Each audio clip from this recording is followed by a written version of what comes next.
Well done Bangladesh দল, well done. প্রাণ ঢালা শুভেচ্ছা পাকিস্তান দলকে এভাবে করে হারানোর জন্য। সত্যিকার অর্থেই আজকের দিনটা সত্যি বাংলাদেশ দলের জন্য অনেক অনেক অনেক বেশি স্পেশাল। একটা টেস্ট ম্যাচ জেতা মানে আসলে একটা ওয়ার্ল্ড কাপ জেতার স্বাদ পাওয়া যায়। আসলে টেস্ট ম্যাচ অন্যরকম। যে দল যারা টেস্ট ম্যাচ খেলে তারাই আসলে এর মর্মতা বুঝে। বাংলাদেশ দলের এত চমৎকার একটা সাহসিকতার জন্য বাংলাদেশ দলকে আরো একবার অভিনন্দন জানাচ্ছি। গতকাল থেকে আসলে বোঝা যাচ্ছিল বাংলাদেশ দল কি এই টেস্ট ম্যাচ জিততে চাচ্ছে নাকি তারা আসলে ড্রয়ের চিন্তা করছে। ড্রয়ের চিন্তাটা হয়তো বাংলাদেশ দল করে নাই, কারণ বাংলাদেশ দল এই টেস্ট ম্যাচটা জিততে চায় এবং সেইটা কিন্তু গতকালই একটা আভাস দেখা গিয়েছে।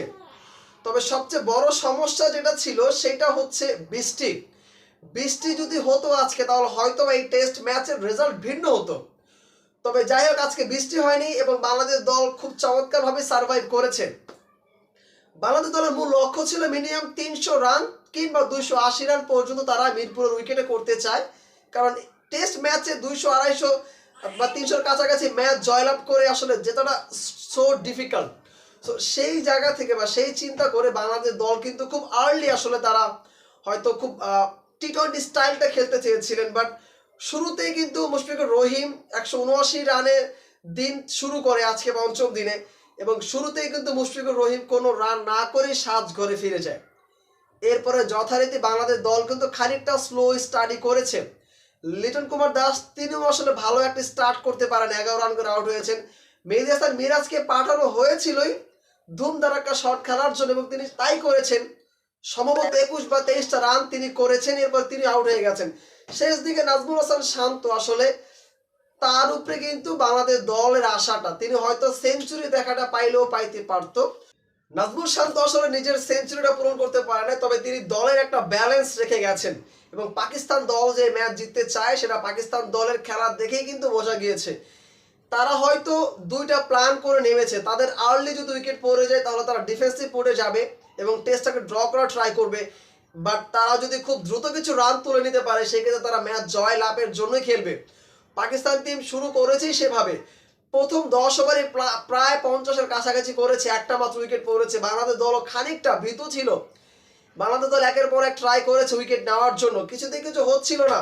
বাট মেহেদী হাসান মিরাজ, তাইজুল ইসলাম, তাসকিন আহমেদ, নাহিদ রানা তারা দেখিয়েছে কিভাবে করে কামব্যাক করতে হয়।